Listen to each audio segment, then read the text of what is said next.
I don't know if you've ever been to a First Wednesday around here, but First Wednesday is now Second Wednesday after vacation. So this Wednesday at 7 o'clock here, you're going to get kind of what we did here, but like faster. If you've never been to a First Wednesday, it's a night of worship and prayer and prophetic ministry and a teaching moment.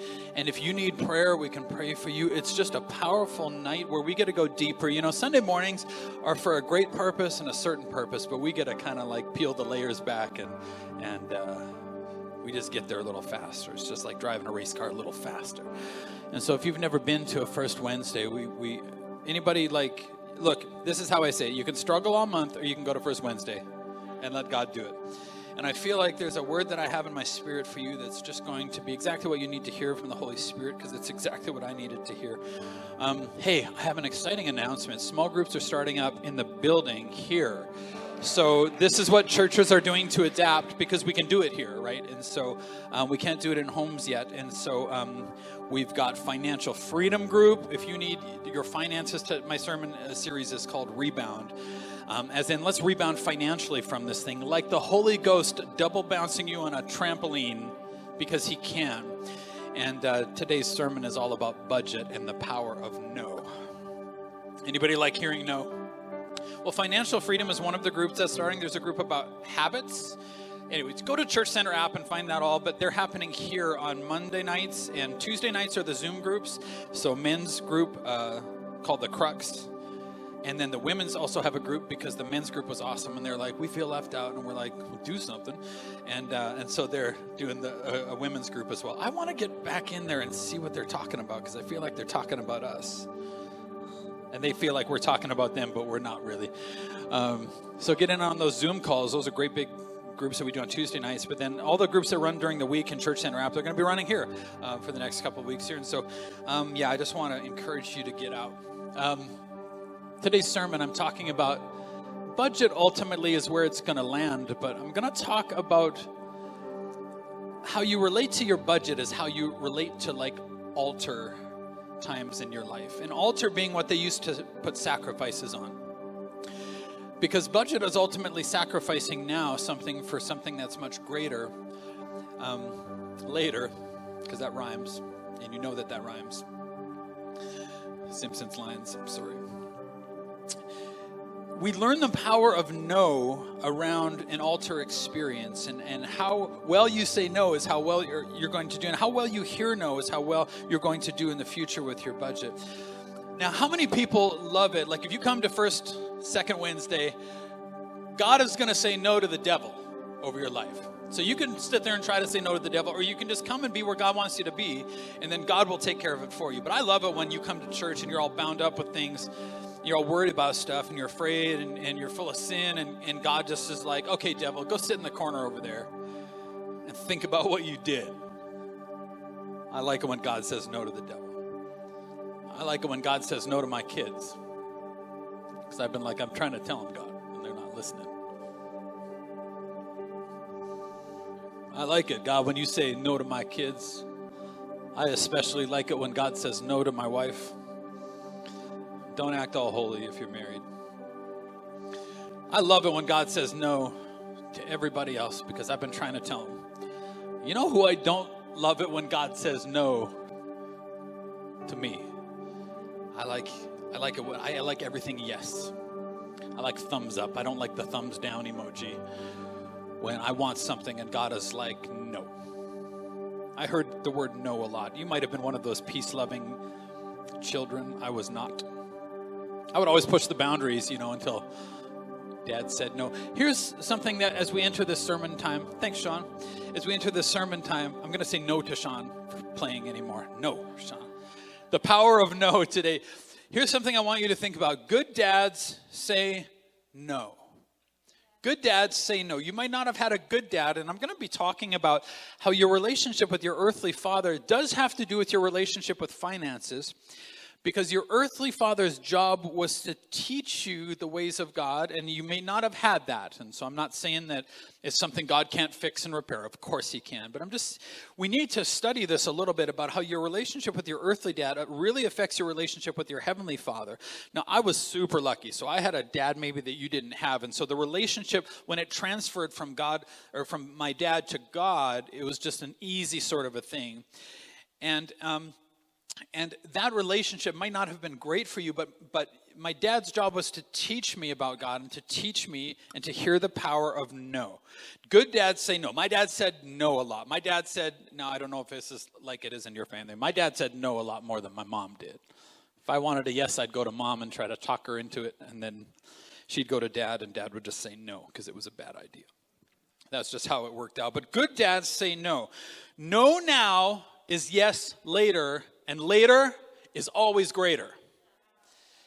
No now is yes later, and later is always greater. It's always worth the price.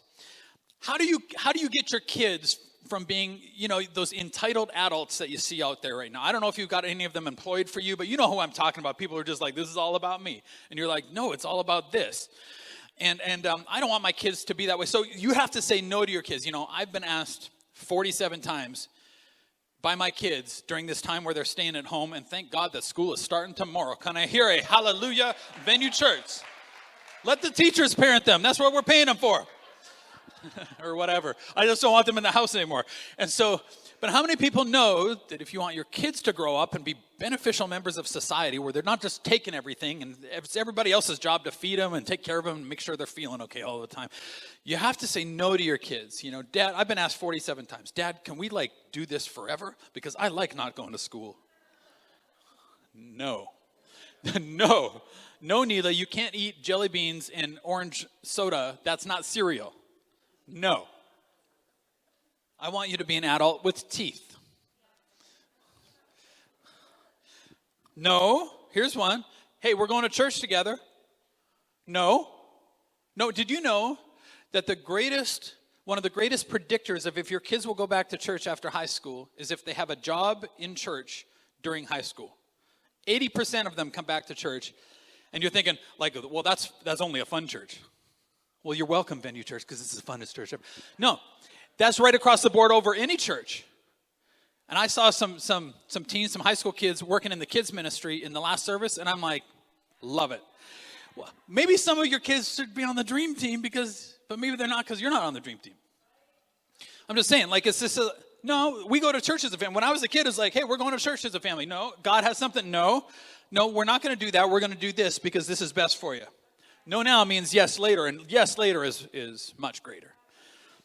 No, you're not spending all that on yourself. This is how you do it. We tell our kids all the time, no, you're not going to buy that. That's a bad purchase. You're going to give some, you're going to save some, and you can spend this on yourself, but you can't spend all the rest of it on tacos.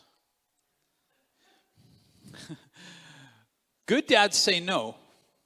My dad didn't care if I liked him when he said no sometimes. But he said it because he loved me, and he was stronger than I was. I like that about my dad. And no, I'm not afraid of you. I'm not afraid of what you think about me. If this is the best decision for you, then no. The answer is going to be no. No, I don't need you to think or pray about cleaning your room, Katie. Just clean your dang room. I need to pray about it. Pray about what? You want to live in this house? You can pray about moving to a different house if that's what you want, but don't pray about. No. Good dads just say no, right? If you're new to Venue, we got lots of new people. If you're new to Venue, read the Venue code banner that we have out there. The Venue code banner is how we think and how we feel about things. We think it's how the Holy Spirit thinks and feels about Venue. That code exists to give us the power to say no. Anybody can say yes to way too many things. You ever see the family that says yes to 57 things in a week and fries themselves? They're just so tired all the time. Well, churches try to do that too. You can't run 57 programs for this or that, and so our power is our focus to do what God told us to do and not do what everybody else wants us to do. The power to say no. Here's a no on the Venue code. We believe in Jesus as he is, not as we'd like him to be. We're letting you know that this is how we feel about it, because if God says something to do, then we're going to do that thing. Whether you like it, whether I like it, whether It's an altar experience. Every time you hear no, you got to put something on the altar.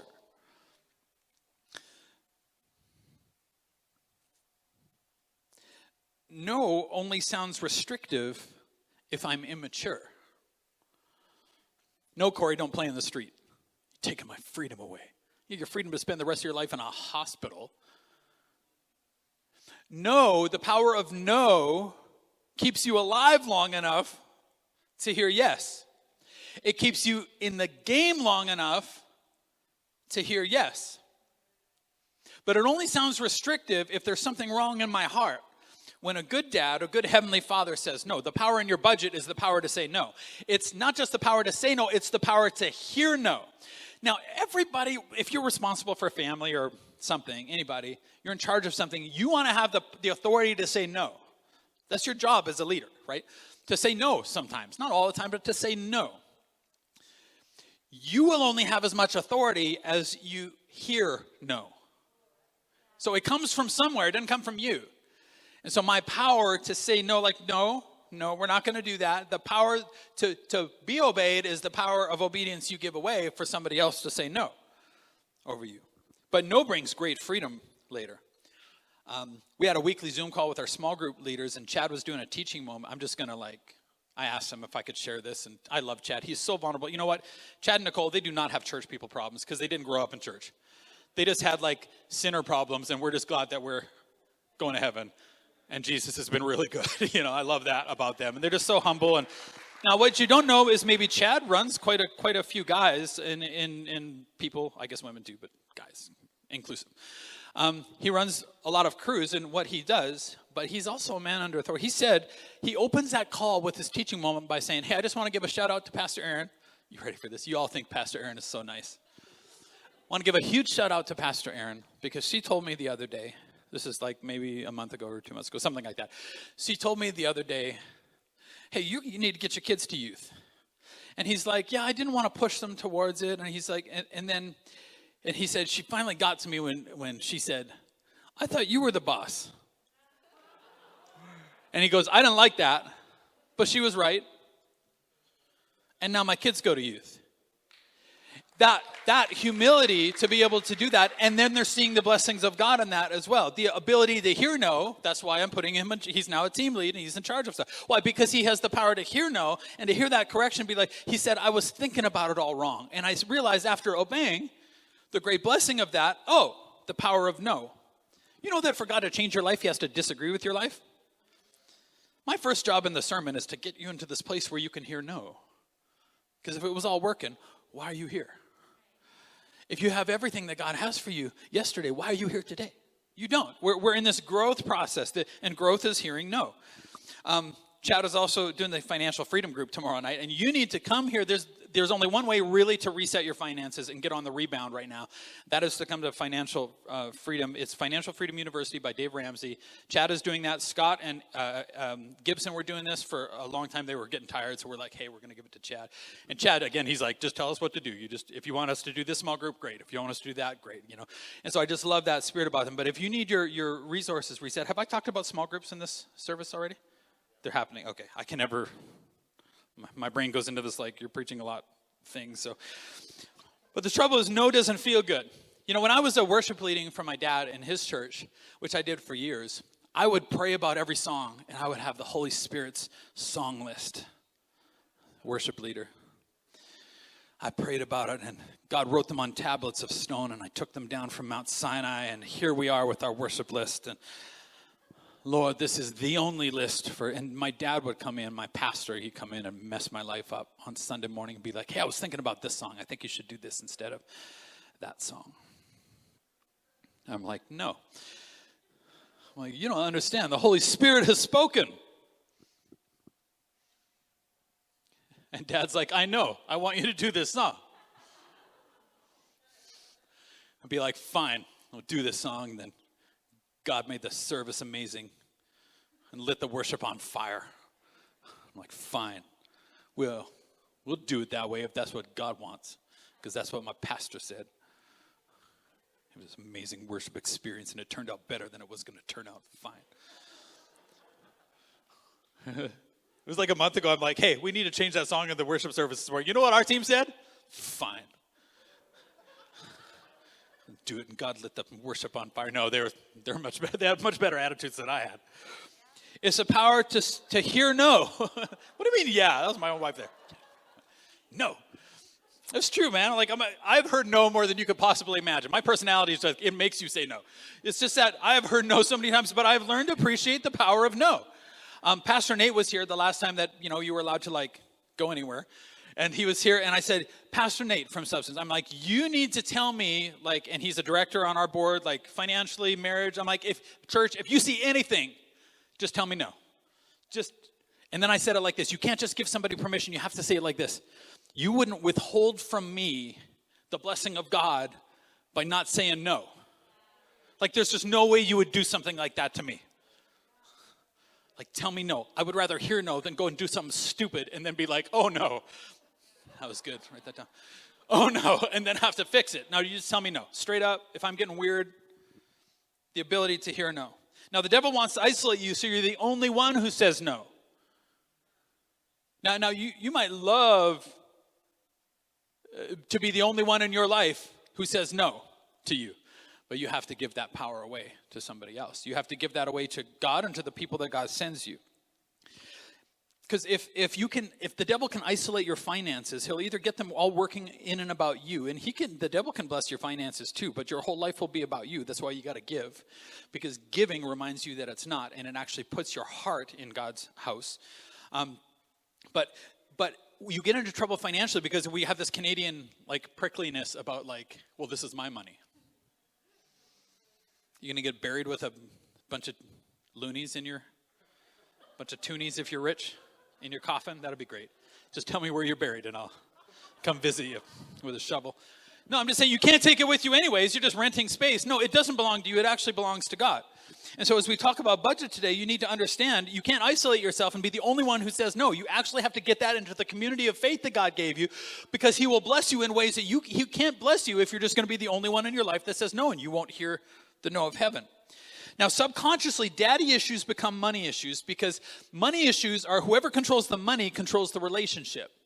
And money represents control and authority. And so Aaron and I used to be in charge of the money, and then she was in charge, and then I was in charge of the money, and now God is in charge of the money.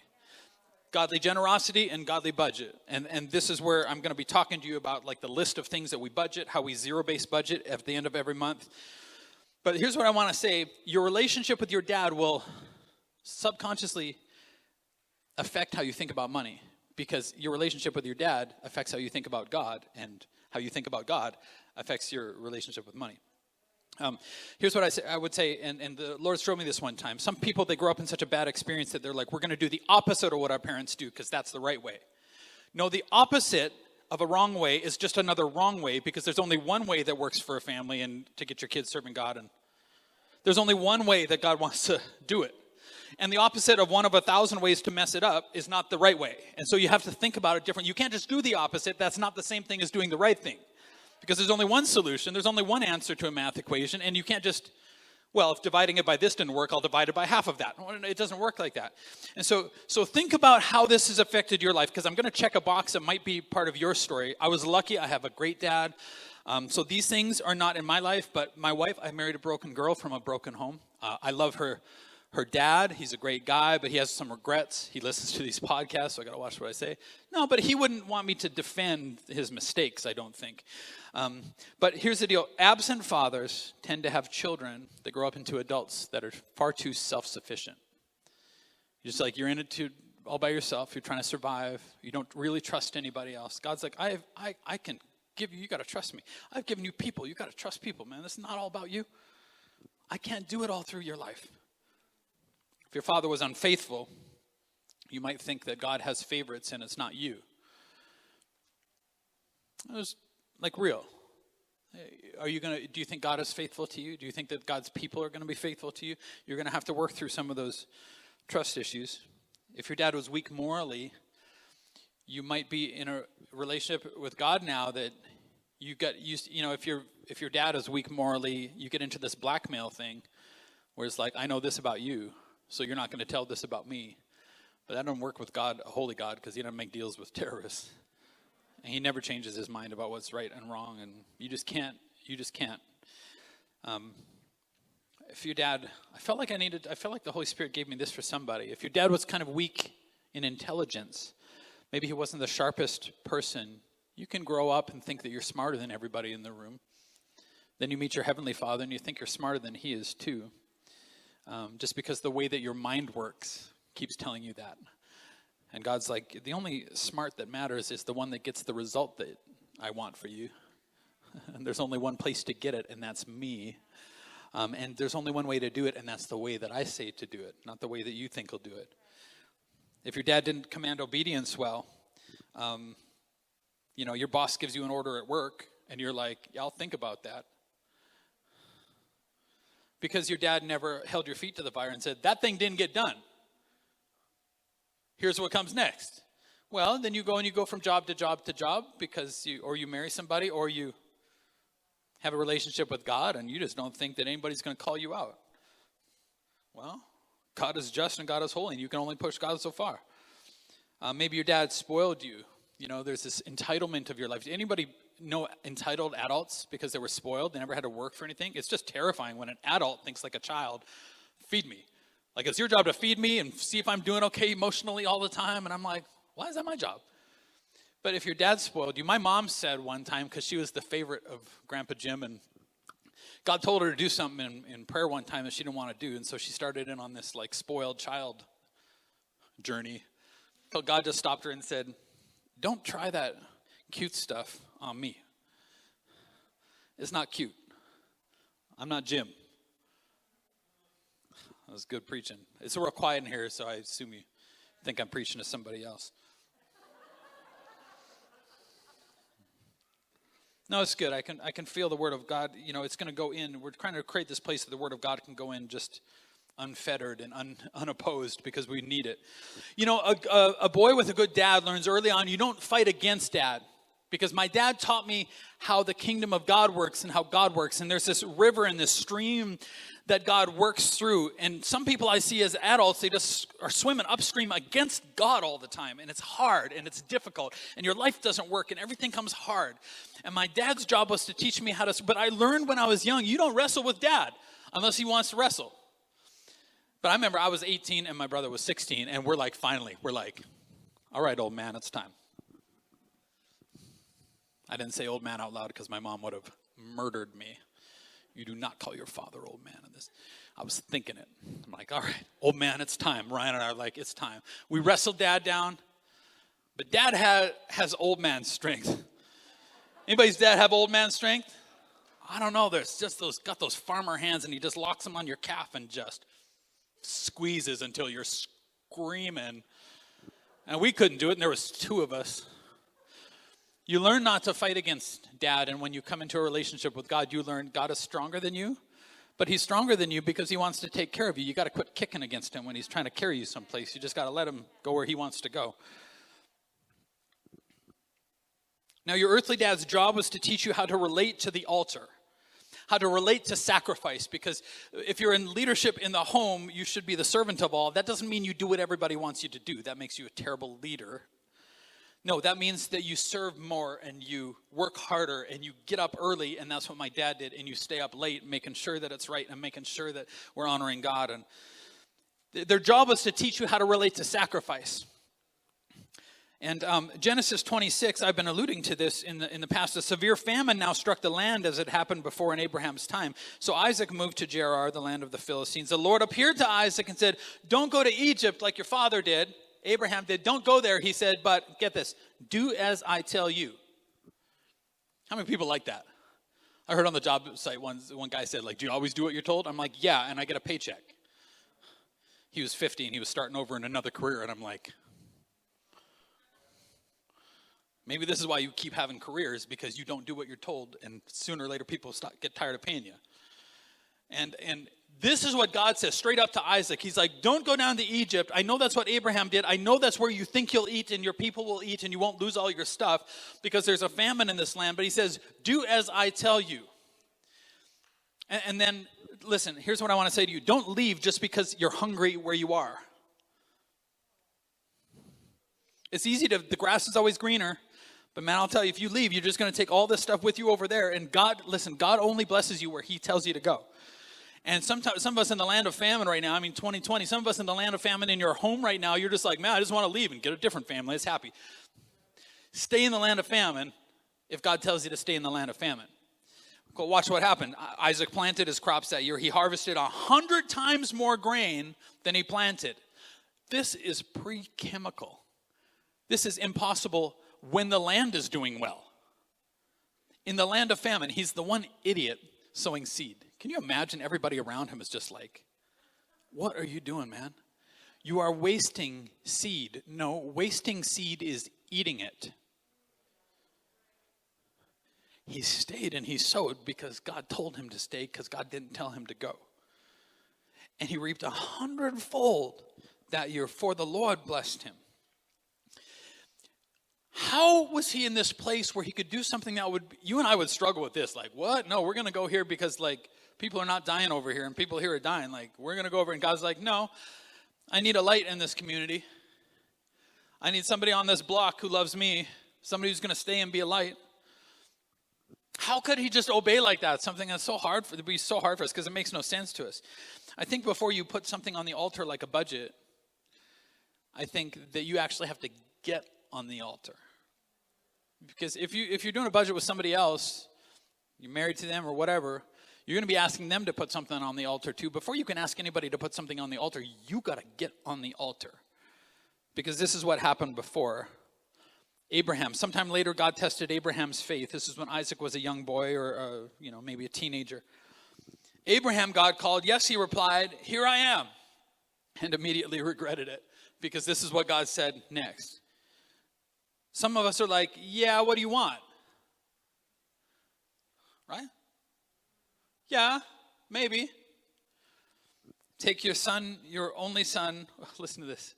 He's so specific here. How many people know that God isn't general about what offerings he wants from you and sacrifice that he wants for you to do for your community and your family and your finances? Watch it. Take your son. He's like, my son. I've been waiting for Isaac for 25 years. Your only son, just so that you can be sure that this is the one I'm talking about. Isaac, got it. Whom you love so much. And he's like, yes, he's a gift from God. All my hopes for descendants are in him. This is it. This is my one and only son. Go to the land of Moriah and sacrifice him as a burnt offering on one of the mountains, which I will show you. What? Sacrifice that thing? This is my only thing. All of my stuff and all of my servants don't matter. You want that thing? Why could Isaac sacrifice so easily? Because his father did. This is the first time that love is mentioned in the Bible. Did you know that? The first time that it's mentioned in this way, it's mentioned in the context of a father sacrificing his son on an altar. 1,800 years later, he said, go to the land of Moriah. I could preach a whole sermon about this. The land of Moriah, 3 days journey. Walk with your son the sacrifice. 3 days journey away. Walk over there because Solomon built the temple there. And Jesus, like some 1,800 years later, was sacrificed there. If you get your budget right, I want to promise you it's not just about today and it's not just about tomorrow. There are generations that God wants to affect when you are disciplined and when you are generous. You don't even know how far down the road this goes. Love is mentioned and now love is fulfilled in the father sacrificing his only son. When they arrived at the place where God had told him to go, Abraham built an altar and arranged the wood on it. Then he tied his son Isaac and laid him on the altar on top of the wood. You can't tie a squirming child on an altar, everybody.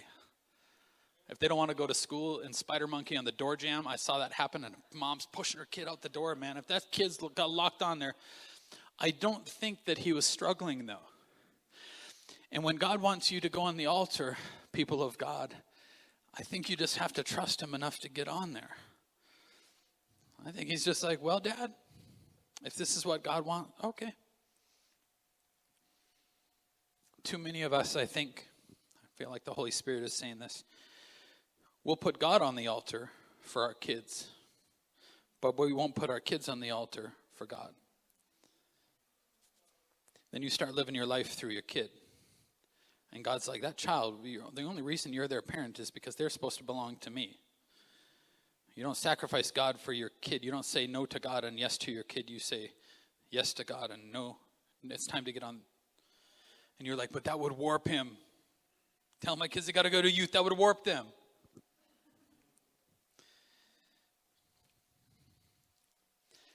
Verse 12, don't lay a hand on the boy. An angel comes and says, do not hurt him in any way. For now I know that you truly fear God. You have not withheld from me even your son, your only son.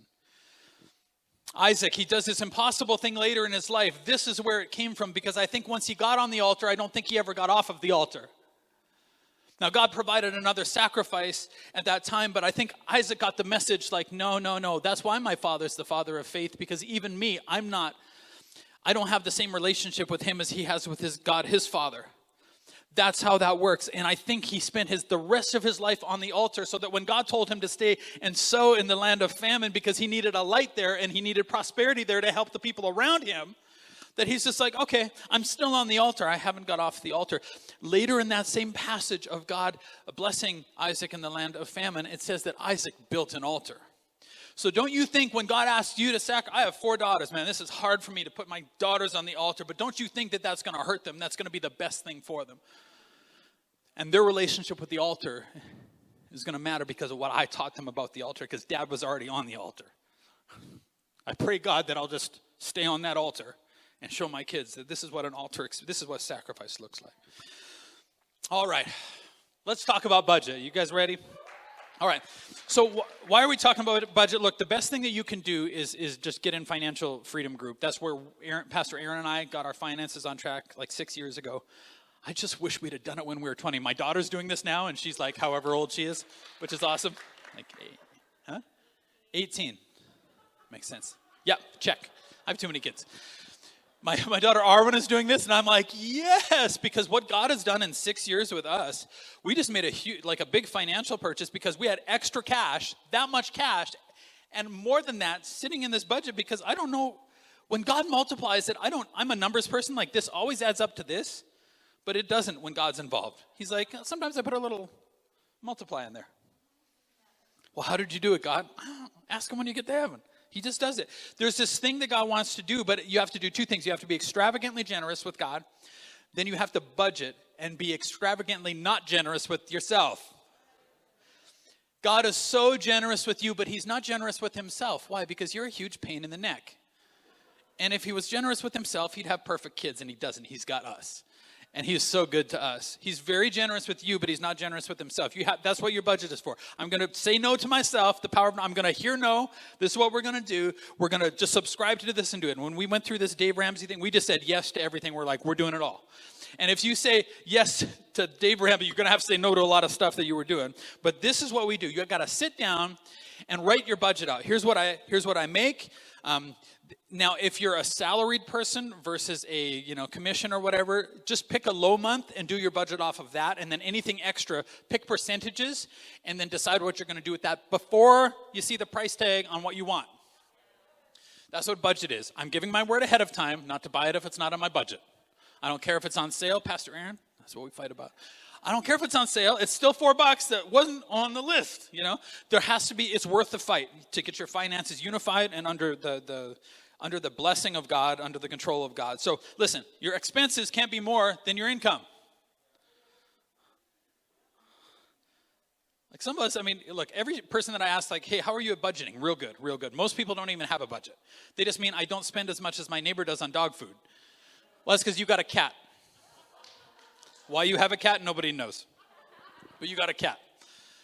And so all we mean is like, hey, we're doing better than somebody. That's not the same thing as, look, this is what a zero-based budget does. At the end of every month, that budget can be zero. That's fine. That's what it's there for. It's there to spend on that. So we have Good Budget app. That's what we have on our phone, so that every dollar she spends and every dollar I spend at Starbucks, and she's like, hey, you're putting somebody's kids through college at Starbucks, and I want our kids to go there. And every dollar you spend, because if this tap credit card deal, man, you don't feel anything anymore. It's like, free money. Let's buy that stuff. Man, you got to feel every dollar. You got to track every single dollar. Any budget people been through this? Every dollar, man. Now, find whatever motivates you. You know what motivates me? Pastor Aaron just wants to pay the house off. That's what motivates her in the monthly budget to say no. Like, no, I'm not going to buy that thing. She wants to pay the house off. We got 2 years left. Don't tell her we've got less than that. It's a surprise. 2 years and then we're done. We're going to move into a bigger house that we can't afford. No, we're done. We're done. Me, I hate losing. I mean, I like winning, but it's because I hate losing. And every month when I get to the end of that budget and I got a few extra bucks at every one of those envelopes and I can shuffle stuff and I can put more into my vacation budget, I'm like, winner, not loser. I'm not a loser. You can't tell me that I'm a loser. I'm a winner. Stupid budget. Yeah, I don't know. It works for me. You got to find whatever motivates you to do this. If you're tired of fighting in your home, get your finances under the order of God, and I'll bet you that because fighting has to do with power, and when you're both under the power of a godly budget, then you have not much to fight about anymore because you said you were going to do it, so keep your word. And Corey, you said you were going to do it, keep your dang word, Dang, I like that word. All right, so come on up, worship team.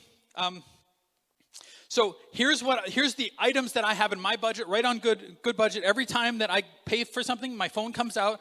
If I'm going to be giving here, maybe after this service, and so I go there. Every time that happens, my phone comes out, goes in the budget, comes out of my budget. Zero-based budget, that's what it's there for. So our first thing that we have is giving. Now, we will give before we pay the electricity bill. We got candles, we'll work it out. Because giving, and I'm going to be talking about this maybe next week, if you don't give, you'll eat the seed, and that seed is your miracle tomorrow. That seed is what God is like, good, I've got this, good. Let me just give into this. So we give first before we do anything else. You know what? We always have more than what we gave away anyways. Like 90%, God asks for 10%. I'll be preaching about this. God asks for 10%. We give a lot more than that just because we haven't figured out a way to outgive God. I still don't know. Every time I give a little more, God just like turns around and like, And so we give first. Our house payment is real high, so that comes out, right at the top. There's living. For us, that's like groceries and birthday presents and haircuts. You might need to specify a little bit more if you like buying too many birthday presents for people. I'm the only one who gets haircuts in my home because the girls all cut their own hair or something, so that's great. But that's our house, our living budget. We saved, when we did this, eventually, $600 a month in the living budget. The one. What would you do with $7,000 in a year? The thing is, you already have it. You're just not tracking it. It's just not working for you. You're working for it. And so you already have, some of you want to be more generous with God. You already have it. It's just not doing what you're telling it to do because you're not tracking it. You're not in unity about it. You need to. Then there's like gas, school for activities. The kids want to be in orienteering. I don't even know what that is anymore. But, we got the $30. So, we put a little bit away every month. Entertainment, that's like movies and eating out, stuff like that. Starbucks, that's my Starbucks. Aaron can go in there and be like, clothes, that to me is my fun money. You got to have a little budget for fun money, which is mean like I can spend $30 on tacos and my wife can't give me heck because it's my fun money. Except for she'd be like, you ate 30 tacos? Oh my goodness. Straight to the ER. Okay. Utilities, insurance, vehicle, vacation. And then when you go on vacation, you're not spending in debt and you've got it. And then you go on vacation and you're guilt-free, unless you're a pastor because nobody wants you to go on vacation for some reason. No, when we go, and my kids budget for their plane tickets so we can go to Mexico once a year or whatever we want to do. Or not, if you don't want to save for it, it's up to you. But when we go, it is zero guilt because we've got the cash sitting and ready to go. And it's... Now, whatever your situation is, financially, there's somebody in the room that has had it much worse than you that has already seen the victory on the other side. You're going to hear some of these stories, like from Chad and Nicole, of people who owed more than you did, and through all of this financial thing, God will bless you because it's according to God's word and financial principles in the Bible. And I want you to tell you got to remember, God is the God of revival, but he can't revive what's not dead. And a budget is like, I am dead to spending. I will spend what's in my budget. And it's funny that the enjoyment in your life goes up the less you have sometimes because the power of no. God has a pleasure switch and we enjoy what we have because we don't buy all that useless crap that we had before. We enjoy what we have far more now than we ever enjoyed any of that stuff anyways. It's something about God. He's just like the fun switch, the pleasure switch, the extra. And now we get to be generous like we want. I'm telling you what, it's a life changer. Come on, worship team, let's sing God of revival.